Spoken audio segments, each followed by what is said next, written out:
இப்போ இந்த வீடியோவில் பர்ஃபெக்டாக சப்பாத்தி மாவு பிசைறது எப்படி அப்படிங்கிறத பார்க்க. ஒரு 12 சப்பாத்தி அளவுக்கு இது வரும். இந்த அளவுக்கு மாவு போட்டோன்னா. ஸோ நான் இந்த காமிச்சிக்கிற கப்பில் 3 கப் அளவுக்கு மாவு, அதுக்குள்ள 1 ஸ்பூன் உப்பு எடுத்துக்கோங்க. எடுத்துகிட்டு இந்த மாதிரி நல்லா ஃபஸ்ட்டு உப்பையும் மாவையும் நல்லா இப்படி பிசறி விட்டுக்கோங்க.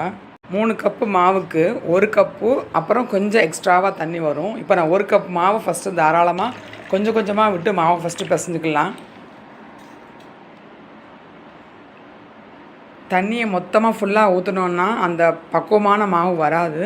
ஸோ கொஞ்சம் கொஞ்சமாக ஊற்றி நல்லா கையை விட்டு அப்படியே கிளறி விட்டு ஒரு அளவுக்கு மாவே கையில் வராத அளவுக்கு நம்ம தண்ணியை ஊற்றி அப்படி பிசைஞ்சிட்டே இருக்கணும்.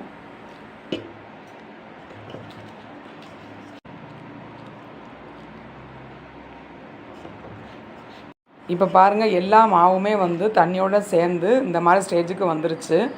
இப்போது நல்லா பாத்திரத்தை ஒட்டி என் மாவை ஃபுல்லாக வலித்து எடுத்து லைட்டாக தொளிக்கிற மாதிரி தண்ணி ஊற்றி பிசுப்பு வராத அளவுக்கு கொஞ்சம் கொஞ்சமாக ஊற்றி மாவு மிச்சத்தையும் பசஞ்சிடலாம். இப்போ 1 ஸ்பூன் எண்ணெயை எல்லா பக்கம் நல்லா பரவலாக விட்டுட்டு நல்லா மாவை நல்லா ஷேவ் பண்ணி 2 கைக்கு இடையில வச்சு நல்லா அழுத்தி தேய்ச்சி பிசைஞ்சோம்னா அப்படியே மாவு அவ்வளோ சாஃப்டாக பக்குவமாக வந்துடும். இப்போ பாருங்கள், கையில் ஒட்டவே இல்லை மாவு. ஸோ இதை அப்படியே ஒரு 1/2 hour எடுத்து மூடி வச்சிடலாம். அப்புறம் சப்பாத்தி பண்ணோன்னா சூப்பர் சாஃப்டாக சப்பாத்தி வந்துடும். தேங்க்ஸ் ஃபார் வாட்சிங்.